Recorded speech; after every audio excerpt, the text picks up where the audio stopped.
오늘 성경 말씀은 베드로전서 4장 7절에서 11절입니다. 마지막 종말의 7년 대환란 때에는 7인 재앙과 7 나팔 재앙과 7 대접 재앙을 통해서 사람들이 죽고 하늘과 땅과 바다와 강들이 파괴되는 엄청난 일들이 일어납니다. 또한 아마겟돈이라는 전쟁이 무기토에서 일어나게 되는데 이 전쟁이 인류의 마지막 전쟁이 됩니다. 이 전쟁을 통하여 적그리스도와 거짓 선지자들은 사로잡혀 유황불 못에 던져지고 그들을 추종한 사람들은 그리스도 입에서 나오는 검으로 다 파멸되고 공중의 새들이 와서 그 시신을 다 뜯어먹는 엄청난 일들이 일어나게 됩니다. 그리고 지금까지 이 세상에 있었던 그 어떤 지진보다 비교할 수 없는 큰 지진이 일어나 바벨론 성을 비롯해 각국의 성을 다 무너뜨려 파괴되고 하늘에서 큰 우박덩이가 떨어져 많은 사람이 죽게 됩니다. 그런 종말을 향해 지금 이 세상은 흘러가고 있습니다. 그래서 시간이 흐를수록 각자의 개인적인 종말이 점점 가까이 다가오지만 실제로 이 세상이 그친 역사적인 종말도 다가오고 있는 것입니다. 지금 우리는 베드로가 이 서신을 썼을 때보다 훨씬 더 가까이 종말에 다가가고 있습니다.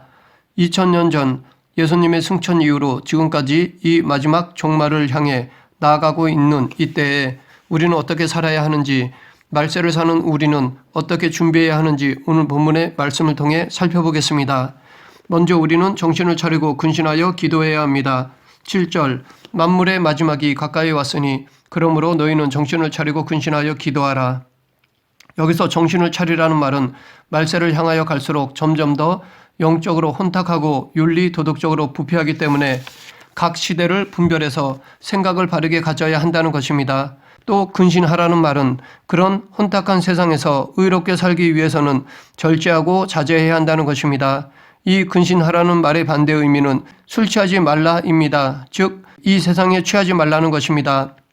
죄악으로 만연된 세상에 취하면 기도할 수 없기 때문에 근신하여 정신을 차리고 시대를 잘 분별하여 하나님 앞에 깨어 기도하라는 것입니다. 우리는 빙판길을 갈 때 생각 없이 가지 않습니다. 넘어지지 않도록 주의를 잘 살피고 긴장하며 조심스럽게 갑니다. 이와 마찬가지로 영적으로도 언제 넘어질지 모르는 이 세상의 세태 속에서 생각 없이 사는 것이 아니라 늘 믿음으로 깨어있기 위해서 기도해야 합니다. 그래서 예수님께서도 누가복음 21장 36절에서 이러므로 너희는 장차 올 이 모든 일을 능히 피하고 인자 앞에 서도록 항상 기도하며 깨어있으라 라고 말씀하셨습니다.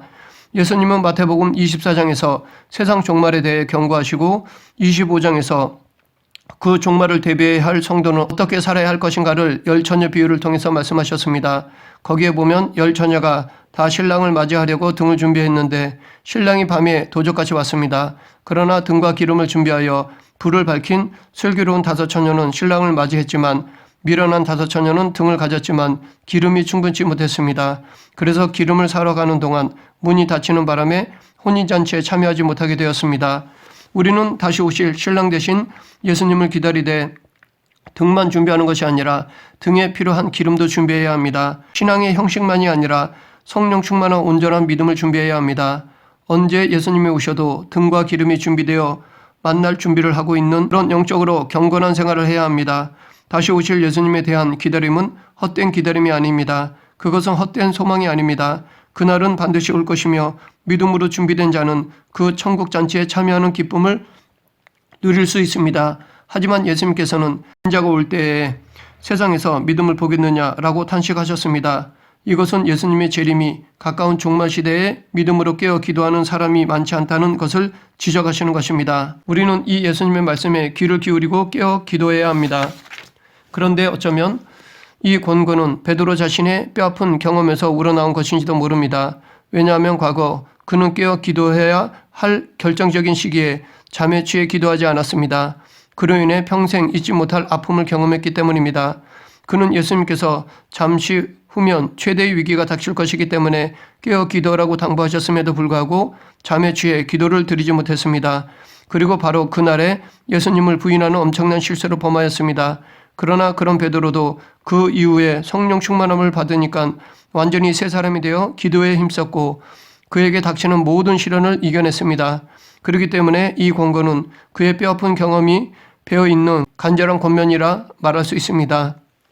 그런 의미에서 보면 성도의 실수는 세상 사람들이 볼 때 실수로 볼 수 있습니다. 하지만 그것마저도 하나님이 사용하시면 귀한 도구가 됩니다.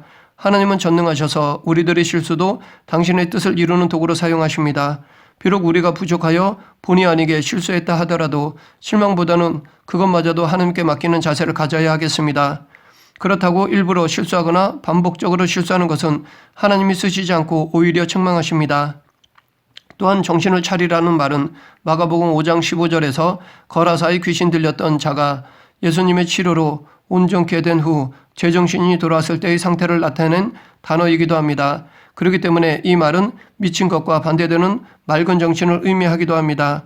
또한 근신하여 라는 말 역시 술 취함과 반대되는 것으로 절제에서 비롯된 깨어있는 정신을 의미합니다. 따라서 본절은 정신이 혼미한 영혼들을 향한 강한 권면입니다. 이렇게 볼 때 이 말씀은 현대를 사는 성도를 향한 강한 권면의 메시지를 할 수 있습니다. 왜냐하면 오늘날 이 세상이야말로 죄로 인해 혼탁하고 무질서한 세상이기 때문입니다.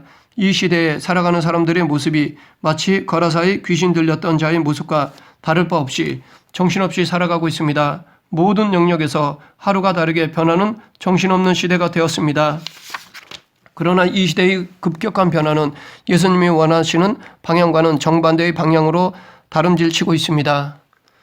그야말로 혼탁한 세상이 되어가고 있습니다. 그래서 이 시대는 마치 옛날 노아의 홍수 때나 소돔과 고모라의 시대처럼 땅의 것에만 정신이 팔려 다가올 마지막 심판을 까맣게 잊고 사는 영적 광란의 시대와 같다고 할 수 있습니다. 이러한 때일수록 우리는 더욱 정신을 차리고 자신을 성찰하는 시간을 가질 필요가 있습니다.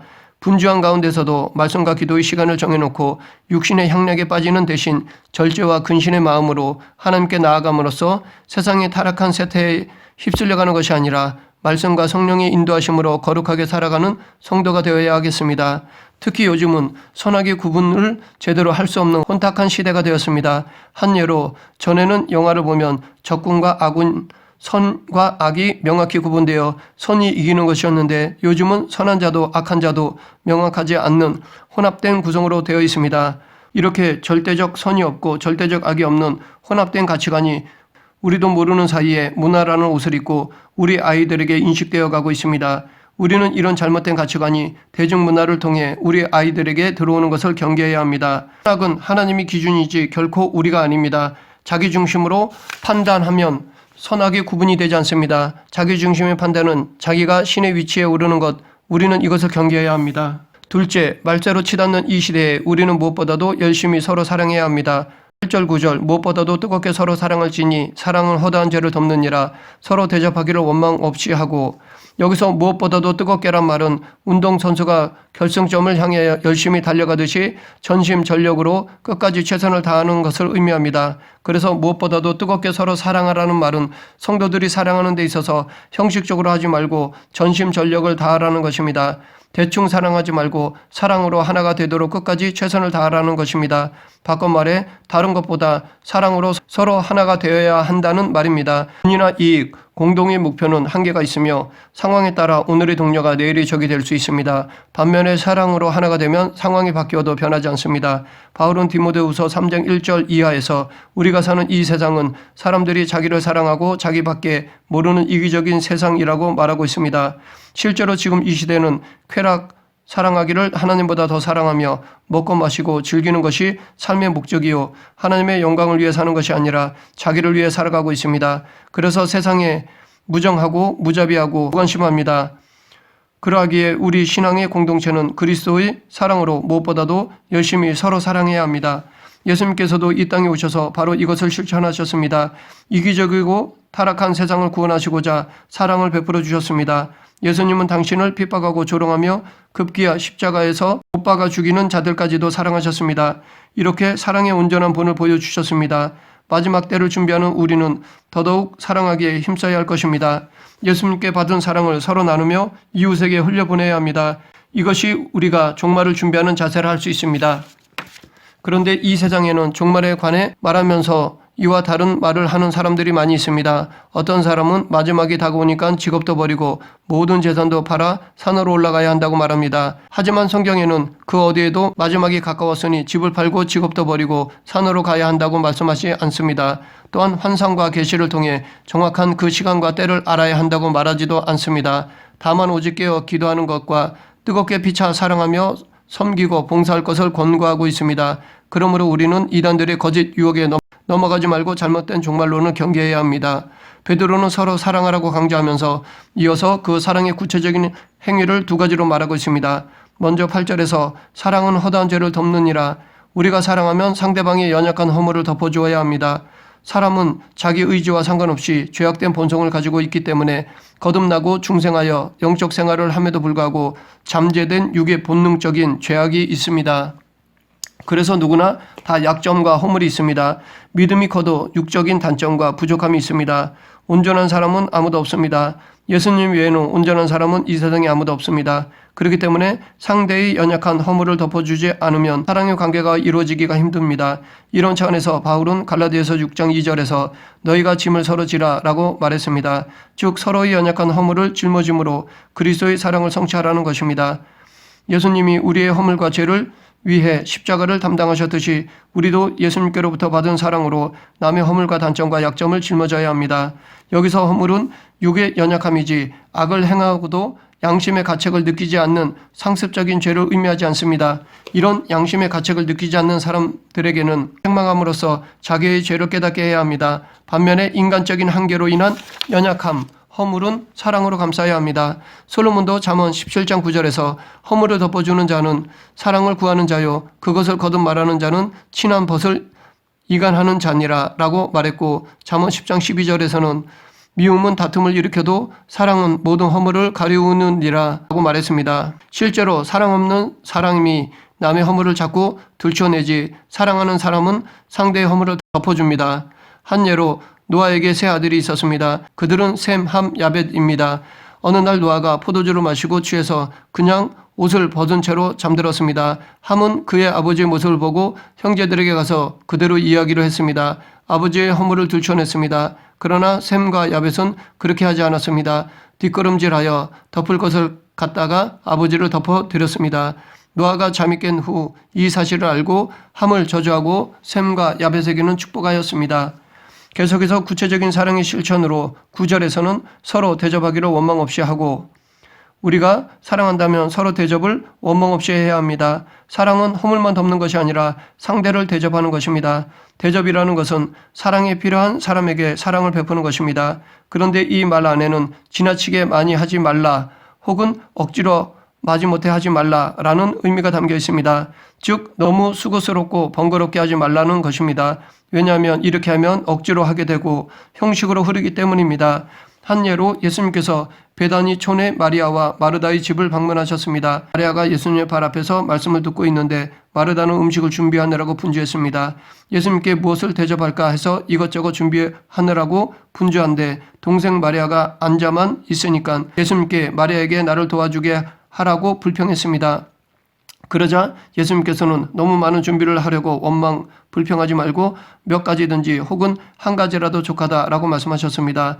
우리도 대접할 때 너무 지나치게 하거나 억지로 하지 말고 그리스도의 사랑으로 형편과 처지에 따라 사랑으로 대접해야 합니다. 하나님은 이렇게 서로 대접하기를 원망 없이 하는 자에게 은혜를 베풀어 주십니다. 마태복음 25장 31절 이하에서 마지막 때 예수님께서 다시 오시면 사람들을 양과 염소로 나눈다고 말씀하셨습니다. 그렇게 나누는 기준은 내가 헐벗고 굶주리고 나그네 되었을 때에 나를 먹이고 입히고 영접하고 내가 병들었을 때에 찾아오고 내가 감옥에 있을 때에 나를 돌보아 주었느냐 그렇지 않느냐입니다. 그때 사람들은 언제 주님이 우리에게 오셨습니까? 언제 우리가 주님께 그런 일을 했습니까? 라고 질문하자 예수님은 여기 내 형제 중에 지극히 작은 자 하나에게 행한 것이 곧 내게 한 것이다 라고 말씀하셨습니다. 이 말씀은 예수님 때문에 예수님의 이름으로 지극히 작은 자 하나에게 한 것이 곧 당신에게 한 것으로 인정해 주신다는 것입니다. 그리고 그에 합당한 은혜를 베풀어 주신다는 것입니다. 우리도 우리 이웃의 어려운 자들을 대접해야 할 것입니다. 가난한 자들 속에서, 어려운 자들 속에서, 소외된 자들 속에서 함께 하시는 그리스도를 발견하고 주님을 사랑하는 마음으로 그들을 대접해야 합니다. 그러면 예수님이 갚아주십니다. 야고보는 야고보서 2장 13절에서 긍휼을 행하지 아니하는 자에게는 긍휼이 없는 심판이 있으리라. 긍휼은 심판을 이기고 자랑하느니라 라고 말했습니다. 이처럼 긍휼과 사랑을 베풀고 실천하며 사는 사람은 심판을 두려워하지 않고 심판을 이기고 오히려 자랑하게 됩니다. 반대로 그렇지 않은 자들은 긍휼 없는 심판을 받게 됩니다. 우리는 예수님 앞에 긍휼을 받은 사람들이기 때문에 사랑과 은혜를 이웃에게 갚아야 합니다. 셋째, 말세로 치닫는 이 시대에 우리는 받은 은사대로 선한 청지기 같이 봉사해야 합니다. 11절 각각 은사를 받은 대로 하나님의 여러 가지 은혜를 맡은 선한 청지기 같이 서로 봉사하라. 만일 누가 말하려면 하나님의 말씀을 하는 것 같이 하고 누가 봉사하려면 하나님이 공급하시는 힘으로 하는 것 같이 하라. 이는 범사에 예수 그리스도로 말미암아 하나님의 영광을 받으시게 하려 함이니 그에게 영광과 권능이 세세에 무궁하도록 있느니라. 아멘. 여기 각각 은사를 받은 대로 하나님의 여러 가지 은혜를 맡은 선한 청지기 같이 서로 봉사하라 라는 말씀 안에는 하나님께서 우리에게 당신이 세우신 교회에 봉사하도록 각각 은사를 주신다는 의미가 담겨 있습니다. 그렇기 때문에 우리는 자기에게 있는 은사가 무엇이든 간에 하나님이 주신 달란트를 사용하여 교회와 성도들을 섬겨야 하는 것입니다. 교회는 모든 성도가 각각 지체를 이루어 형성된 한 몸이지 결코 소수에 의해 움직이는 것이 아닙니다. 그래서 바울도 고린도전서 12장 27절 이하에서 하나님이 주신 은사에 대해 첫째는 사도로, 그 다음은 선지자로, 교사로 능력을 행하고 병 고치고 서로 돕고 다스리고 각종 방언의 은사를 말했습니다. 이처럼 하나님은 여러 가지 은사를 통하여 하나님은 당신의 교회를 세워 나가십니다. 그러므로 우리는 하나님 앞에 5달란트를 받았든지 2달란트를 받았든지 1달란트를 받았든지 서로 비교하지 말고 받은 은사를 귀하게 여기고 청지기같이 그것을 사용해야 합니다. 청지기는 관리자이지 주인이 아닙니다. 우리는 모든 영역에서 청지기적 자세를 취해야 합니다. 실제로 우리가 가진 모든 것은 내 것이 아니고 다 하나님께서 온 것입니다. 생명도, 자녀도, 물질도, 은사도, 직분도, 재능도, 시간도 다 하나님이 주신 것입니다. 단지 우리에게는 그것을 잘 관리하고 활용해야 할 청지기로서의 사명만이 있을 뿐입니다. 그러므로 우리는 하나님께 받은 은사를 청지기 정신을 가지고 서로 합력하여 서로 유익이 되고 서로 덕이 되고 서로 섬기고 서로 돕고 서로 성숙하게 해서 교회가 온전히 성장할 수 있도록 해야 합니다. 우리가 이렇게 청지기로서 살아가는 데 있어서 취해야 할 자세로 오늘 본문은 구체적인 실례로 2가지를 말하고 있습니다. 먼저 누가 말하려면 하나님의 말씀을 하는 것 같이 하라. 이 말씀은 우리가 그냥 하는 말이 아니라 공적으로 설교한다든가 가르친다든가 전도한다든가 권면한다든가 할 때 하나님의 말씀으로 하는 것 같이 해야 한다는 것입니다. 이것에 대해 바울도 고린도서 5장 20절에서 이러므로 우리가 그리스도를 대신하여 사신이 되어 하나님이 우리로 너희를 권면하시는 것 같이 그리스도를 대신하여 간구하노니 너희는 하나님과 화목하라 라고 말했습니다. 또한 데살로니가전서 2장 13절에서는 바울이 전한 복음을 바울의 말로 듣지 말고 하나님의 말씀으로 들은 데살로니가 교회 성도들에게 이러므로 우리가 하나님께 쉬지 않고 감사함은 너희가 우리에게 들은 바 하나님의 말씀을 받을 때에 사람의 말로 아니하고 하나님의 말씀으로 받음이니 진실로 그러하다. 이 말씀이 또한 너희 믿는 자 속에서 역사하느니라 라고 말했습니다. 다음은 누가 봉사하려면 하나님이 공급하시는 힘으로 하는 것 같이 하라. 이 말씀은 하나님께서는 우리에게 은사를 주시고 직분도 주시지만 그것만 아니라 그 사명을 잘 감당할 수 있는 힘과 능력도 주신다는 것입니다. 하나님의 일을 하는 데 있어서 성령님의 힘은 반드시 필요합니다. 왜냐하면 우리의 힘으로 하는 것은 한계가 있기 때문입니다. 반면에 하나님이 공급하시는 힘으로 하면 온전히 사명을 감당할 수 있습니다. 어떤 어려움도 극복할 수 있습니다. 그래서 스가랴는 스가랴서 4장 6절에서 이는 힘으로 되지 아니하며 능으로 되지 아니하고 오직 나의 신으로 되느니라 라고 말했습니다. 바울도 빌립보서 4장 13절에서 내게 능력 주시는 자 안에서 내가 모든 것을 할 수 있느니라 라고 말했습니다. 그렇기 때문에 우리는 우리의 연약함을 인정하고 겸손히 하나님으로부터 힘을 공급받아야 합니다. 그 힘을 공급받는 통로가 기도입니다.